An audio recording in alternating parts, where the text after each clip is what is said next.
Bonjour tout le monde, vous êtes sur la chaîne Maman Confinement. Aujourd'hui, nous allons travailler sur le théorème de Pythagore et sa réciproque. Mais pas la réciproque, Elsa, la réciproque. Allez, descends. Oh là là là. Alors, c'est une petite vidéo. Alors, petite, j'arrête pas d'utiliser ce terme. Des fois, ça part pour être petit, mais c'est bien plus long que ça. Sur une vidéo pour les collégiens. Alors, le lycéen, vous pouvez jeter un œil parce que, franchement, voir certaines rédactions, je me pose sincèrement la question de savoir si vous comprenez à quoi servent les théorèmes, le théorème de Pythagore, sa réciproque et sa contraposée. Alors, l'un des théorèmes les plus souvent utilisés au collège, introduit en classe de 4e, est le théorème de Pythagore. Alors si vous prenez au hasard un élève du collège et vous lui dites « Alors est-ce que tu peux me dire qu'est-ce que tu as fait pendant ta scolarité ?» Il va te dire « Théorème de Pythagore. » Bien, à quoi il sert? Alors, à quoi sert le théorème de Pythagore? À quoi sert sa réciproque? Et à quoi sert la contraposée du théorème de Pythagore? Et surtout, ne pas mélanger ces trois choses. Alors, pour pouvoir utiliser le théorème de Pythagore, il faut obligatoirement avoir un triangle rectangle. Donc, je prends un triangle rectangle, peu importe lequel. On va lui donner alors, changeons de nom. On a toujours l'impression que les triangles s'appellent ABC. Ben, on va l'appeler PYT. Et rendons hommage à Pythagore. Alors ce triangle PYT, comme vous pouvez le constater, il est rectangle. Toujours préciser en quel point un triangle est rectangle. Alors il est rectangle au point où vous avez précisément un angle droit. En l'occurrence ici, attendez que je vise bien, je n'ai pas l'habitude de faire ce type d'exercice. Voilà, il est rectangle en ce point. Donc PYT est rectangle en P. Alors vous allez me dire, d'accord, et alors, ce fameux théorème de Pythagore connu de vous tous, il permet dans un triangle, en sachant à l'avance qu'il est rectangle, de déterminer la troisième des longueurs en connaissant les deux autres. De déterminer la troisième des longueurs. Et cette longueur n'a pas obligation, celle que l'on doit chercher, d'être l'hypoténuse. Alors je tenais à rappeler à vous tous que l'hypoténuse ne s'utilise que dans un triangle rectangle. Si vous ne savez pas que le triangle est rectangle, vous ne pouvez pas parler d'hypoténuse. Et par ailleurs, le mot hypoténuse, attention à son orthographe, hypoténuse. Alors il y en a, je suis sûr, qui découvrent qu'il n'y a pas de H. Si, il y en a un ici, mais pas là. D'accord? Observez l'écriture du mot hypoténuse. Hypoténuse qui, dans un triangle rectangle, est la longueur la plus grande. Donc ici, l'hypoténuse est TY. En vérité, c'est le côté le plus grand et on parle de la longueur de l'hypoténuse. Alors que dit ce théorème de Pythagore? Il s'énonce de la manière suivante.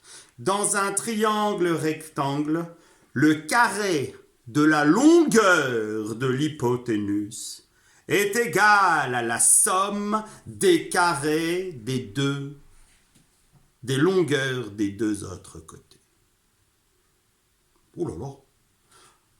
Ça ne sert à rien d'apprendre cette phrase par cœur, il faut savoir la mettre en application. Ici, l'hypoténuse, c'est le côté TY, sa longueur est tout simplement la longueur TY. Et si on élevait cette longueur au carré, on aurait TY au carré égale à la somme des carrés des longueurs des deux autres côtés, ce qui ferait PT au carré plus PY au carré. Alors il y en a qui me disent, oh là là, vous avez fait un mauvais choix. PT, ça n'a rien de marrant. Peu importe. Alors, ce que j'ai écrit marche avec toutes les lettres. Attention, ici, figure le carré de la longueur de l'hypoténuse. Alors maintenant, mettons ce résultat en application. Première application, si cette longueur vaut 3 et celle-ci vaut 4.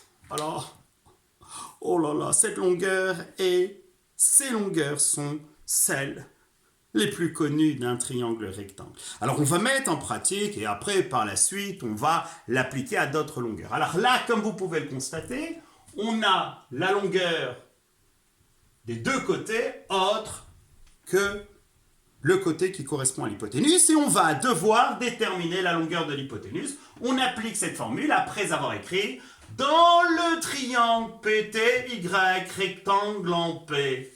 D'après le théorème de Pythagore, qui s'écrit comme ça, Pythagore,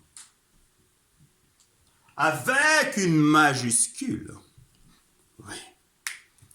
Donc, dans le triangle PTY rectangle en P, d'après le théorème de Pythagore, on a TY au carré égale PT au carré plus PY au carré. Alors là, remplaçons par ce qui a été donné dans l'énoncé, ce qu'on désigne comme étant les hypothèses. Ce qui donne précisément que TY au carré égale à PT, ce qui fait 4 au carré plus 3 au carré, d'où TY au carré égale à 16 plus 9, et pas plus 6, 3 au carré correspondant à 3 fois 3, donc TY au carré étant égal à 25. De là, on obtient TY égale racine carrée de 25, du fait que TY est une longueur. Et vous êtes censé savoir que racine carrée de 25 se simplifie pour donner 5. Alors maintenant, vous allez dire, ouais, facile. Et que faire si la longueur de l'hypoténuse est connue et que l'on cherche la longueur d'un des deux autres côtés? Eh bien, pas compliqué, pas compliqué. Alors, volontairement, je change de nom et je vais l'appeler HOG. Et l'énoncé s'énonce de la manière suivante. Ici, vous avez 7. Ici, vous avez 3. Et la question que l'on pose, c'est comment faire pour déterminer la longueur HO d'un point de vue de valeur exacte, puis, grâce à la calculatrice, un arrondi au dixième. Pour information, dixième signifiant 2. Non, un seul chiffre après la virgule. Donc là, je vais vous le rédiger comme il faudrait que vous le rédigiez. D'après le théorème de Pythagore,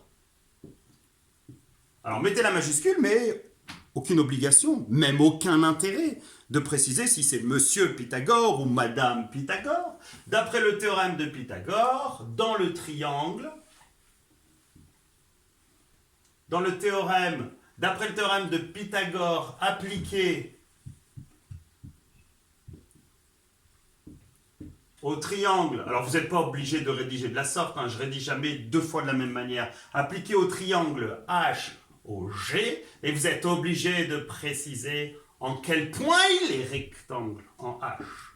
On a deux points allés en cœur, GOO carré égale à HOO carré plus HGO carré, ce qui fait, en remplaçant par les valeurs de l'énoncé, GO au carré, à savoir 7 au carré, égale HO au carré, ne mettez pas le point d'interrogation, plus HG au carré qui donne 3 au carré, 7 au carré donnant 49, HO au carré étant toujours égal à H au carré, 3 au carré donnant 9, on obtient cette égalité. Attention, et là le désastre. Certains élèves se disent comment faire pour m'en sortir. Eh bien tout simplement ce petit tour de magie que je réalise très souvent parce que les élèves sont conditionnés, formatés à voir les inconnus à gauche. Alors ici elles sont à droite. Regardez un tour de magie. Si 49 égale H au carré plus 9, alors tout simplement H au carré plus 9 égale à 49. Ce qui par la suite donne, et là je suis sûr que j'ai des élèves qui vont dire on a le droit. On a le droit, monsieur, de faire ça. Mais pourquoi tu n'aurais pas le droit? Si je te dis que tu as le même âge que Pascal, est-ce que tu as le droit de dire que Pascal a le même âge que toi? C'est même pas un droit. C'est une certitude. Alors ici, on peut affirmer que HO au carré est égal à 49 moins 9. Ce qui donne HO au carré égale 40. Et de ce fait, du fait que HO soit une longueur, HO est égal à racine carrée de 40, qui se simplifie, mais laissons cette valeur. La calculatrice, cet objet si précieux, mais comme je le dis en tant qu'outil de vérification et non de substitution à votre cerveau, me donne le résultat suivant, à savoir que racine de 40 donne environ 6,32. Or, je vous ai demandé d'arrondir ce résultat au dixième. Et la question que l'on se pose, c'est du fait que HO donne environ 6,32, doit-on l'arrondir à 6,3 ou à 6,4? Alors là, ce serait une autre vidéo, mais très rapide cette fois-ci, et réellement rapide, alors que là, on est déjà à 11 minutes, qui permet de vous dire que si on cherche à arrondir un nombre au dixième, il suffit pour cela de regarder son chiffre des centièmes. Or ici, le chiffre des centièmes est 2, alors on arrondit à 6,3. Alors, il y en a qui disent, d'accord, expliquez-moi. Alors, si le chiffre des centièmes, et regardez avec ma main, est 0, 1, 2, 3 ou 4, ça veut dire dans 5 cas précisément, on arrondirait à 6,3. Alors que si ce chiffre des centièmes avait été égal à 5, 6, 7, 8 ou 9, c'est-à-dire les autres cas de sorte à ce qu'il y ait équilibre 5 de part et d'autre, on arrondirait alors à 6,4. Or ici, le chiffre des centièmes étant 2, l'arrondi est, attention, symbole d'arrondi, HO est environ égal à 6,3. Voilà en ce qui concerne le théorème de Pythagore. Alors maintenant, cette fois-ci, on va travailler avec sa réciproque ou sa contraposée. Alors, contrairement au théorème de Pythagore, où l'on sait à l'avance que le triangle est rectangle, ici, dans ce cas précis, on ne connaît pas la nature exacte du triangle. On sait cependant précisément la valeur des longueurs de ces trois côtés. Et la question que l'on se pose est naturellement, ce triangle est-il rectangle ou non? Alors, prenons un exemple. Si je considère le triangle TAC où TA égale 4, TC égale à 7 et TR égale à 2. Alors faites super gaffe. La première des questions qu'il faut se poser, c'est ce triangle précisément, en est-il un? Alors vous allez me dire, mais si dans l'énoncé on l'a écrit, c'est qu'il y en ait un. C'en est un, mais là volontairement, c'en n'est pas un. Alors comment faire, sans compas, sans règle, sans rien, uniquement avec sa tête et même sans calculatrice, pour savoir à partir des longueurs, des supposées longueurs d'un triangle, savoir si ce triangle en est un. Alors on utilise ce qu'on appelle l'inégalité triangulaire, c'est-à-dire qu'on prend la somme des deux côtés les plus petits, en l'occurrence ici TA et TR, on les additionne et pour que ce soit un triangle, il faut que cette somme soit strictement supérieure à la longueur la plus grande. Or ici, si vous faites 4 plus 2, vous trouvez 6. Et 6 est inférieur ou égal à 7. Donc il n'y a pas de triangle. Mon énoncé était volontairement faux. Alors je change l'énoncé. Je prends TA égale à 9. Je prends AC égale à 15. Et je prends TC égale à 12. Et la question que l'on se pose, ce triangle est-il rectangle? Alors l'erreur la plus souvent commise par les élèves, c'est de dire « Alors, je vais commencer à apprendre l'hypoténuse. » Mais si vous reprenez la vidéo dès le départ, de quel droit avez-vous pour parler d'hypoténuse? On ne sait pas si ce triangle est rectangle. Or, l'hypoténuse est associée uniquement à un triangle rectangle. Donc ce n'est pas absolument ça qu'il fallait faire. Alors il y en a un autre qui me dit, je prends le carré de la plus grande longueur. Et j'écris qu'il est égal à la somme des carrés des deux autres côtés. Mais de quel droit? Ce résultat ne s'utilise que si on sait à l'avance que le triangle est rectangle. Alors, quoi faire? Eh bien, c'est très simple. On prend la plus grande des longueurs. Ici, AC. Et on va calculer séparément AC au carré. Tout seul! AC au carré qui donne 15 au carré. Et là, soit vous connaissez le résultat, soit, excusez-moi, vous avez votre calculatrice, soit vous êtes allé jeter un petit œil sur la vidéo comment faire pour trouver les carrés des nombres qui se terminent par 5. Il y a une méthode très simple qui découle des identités remarquables. Alors ici, 15 au carré, votre calculatrice vous donne 225. Alors maintenant, séparément, je dis, et j'insiste, parce que c'est souvent très mal rédigé, vous prenez la somme des carrés de deux autres longueurs. Et, suspense, on ne sait pas ce qu'il advient. Et on va faire TA au carré plus TC au carré, ce qui donne précisément 9 au carré plus 12 au carré. 9 au carré, 81. Alors si vous ne le savez pas, reprenez la vidéo sur table de multiplication, qui à partir de simple manipulation de ses doigts vous dit que 9 au carré égale 81. 12 au carré, il n'y aura pas de vidéo, c'est un résultat à connaître. 144, et si vous venez additionner les deux, vous obtenez ces magiques 225. Alors vous allez me dire, c'est surprenant, on trouve 225 là et ici. Donc là, on va conclure à cette remarque. Donc que va-t-on écrire ici sur sa copie? On va écrire comme AC au carré est précisément égal, on est sûr, à T au carré plus TC au carré, et il est totalement inutile d'écrire que ça fait 225. Alors, d'après le théorème, mais non, la réciproque. La réciproque de quoi? Du théorème de Pythagore. Alors, une année, quand j'enseignais il y a fort longtemps, au collège, il y a une élève qui me dit, mais monsieur, est-ce que Pythagore, non, excusez-moi, est-ce que la réciproque, il faudrait mettre une majuscule? Il pensait que réciproque, c'était un nom de famille. Je sais pas, peut-être de la collaboratrice de monsieur Pythagore. Non, non, la réciproque du théorème de Pythagore. On peut affirmer que quoi? Que le triangle TAC